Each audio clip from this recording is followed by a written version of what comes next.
എന്നും നമുക്ക് ഈ എണ്ണ പലഹാരവും മീനും ഇറച്ചിയും മാത്രം ഉണ്ടാക്കിയാൽ മതിയാ? ഇന്ന് നമുക്ക് വെറൈറ്റി ആയിട്ട് ദേ ഒരു കൊപ്ര കിട്ടിയിട്ടുണ്ട്, വാഴച്ചുണ്ട് എന്നൊക്കെ പറയാം. അത് നമുക്ക് ദേ ചെറുതാക്കിയിട്ട് കുഞ്ഞിതാക്കി അരിഞ്ഞെടുക്കാം ട്ടാ. ഇപ്പോഴത്തെ ഈ കാലാവസ്ഥയുടെയാന്ന് തോന്നുന്നുണ്ട്. ശബ്ദം ചെറുതായിട്ടൊന്ന് പോയി കിട്ടിയിട്ടുണ്ട് ട്ടാ. അത് ഈ മഞ്ഞൊക്കെ കൊണ്ട് അങ്ങടും ഇങ്ങടും നടപ്പല്ലേ.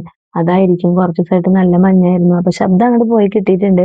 ശരിയാവുമെന്ന് വിചാരിക്കുന്നു. ചെറിയ മാറ്റേ ഉള്ളൂ. അപ്പൊ ദേ വാഴയുടെ കൊപ്രയൊക്കെ നന്നായിട്ട് കുരുകുരാന്ന് അരിഞ്ഞെടുത്തിട്ടുണ്ട്. ഇതില് കുറച്ച് കറിയൊക്കെ ഉണ്ടാവും. നമുക്ക് കുറച്ച് വെളിച്ചെണ്ണ ഒഴിച്ചൊന്ന് തിരുമ്മിയെടുത്താ മതിട്ടാ. ഇനി നമുക്കൊരു ചട്ടി അടുപ്പത്ത് വെച്ച് അതിലേക്ക് കുറച്ച് വെളിച്ചെണ്ണ ഒഴിച്ചു കൊടുക്കുക. പിന്നെ കുറച്ച് കടുകിട്ട് പൊട്ടിക്കുക.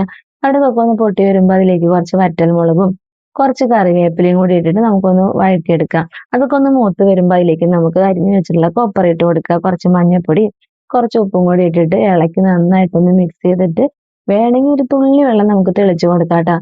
വെള്ളമൊക്കെ ഒന്ന് തെളിച്ച് നന്നായിട്ടൊന്ന് ഇളക്കി മിക്സ് ചെയ്തിട്ട് അടച്ചു വെച്ച് നമുക്ക് വേവിച്ചെടുക്കാം. അതൊക്കെ ഒന്ന് വെന്ത് വരുമ്പോഴത്തേക്കും നമുക്ക് അതിലേക്ക് കുറച്ച് നാളികേരം കുറച്ച് വെളുത്തുള്ളിയും കുറച്ച് മുളക് പൊടി മിക്സിയുടെ ജാറിലിട്ട് ഒന്ന് ഒതുക്കിയെടുത്തിട്ട് നമുക്ക് വെന്ത് വന്നിട്ടുള്ള നമ്മുടെ കൊപ്രയിലേക്ക് ഇട്ട് കൊടുക്കാം. പിന്നെ കുറച്ച് പയർ വേവിച്ചതും കൂടി ഇട്ട് കൊടുത്ത് ആവശ്യത്തിന് ഉപ്പ് ഇട്ട് കൊടുക്കുക.